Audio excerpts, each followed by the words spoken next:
Всех приветствую, дорогие друзья! Сегодня у нас дегустация и распаковка омеля малой соли. Вот такой филешки. Производство Якутск. Сразу такой запах пошел. Якутский омель отличается от байкальского тем, что у него жирнее мясо из-за более жестких мест обитания.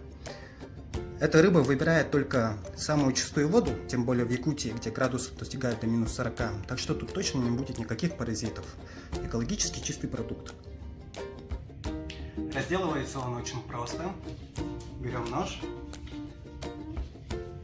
и под углом просто нарезаем удобные такие филе.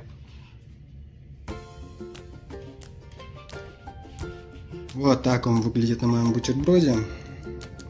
Вы можете добавить зелень, чеснок, сметану, вообще все что угодно. Сейчас будем пробовать. Смотрите, какая красота. Приятного аппетита, друзья.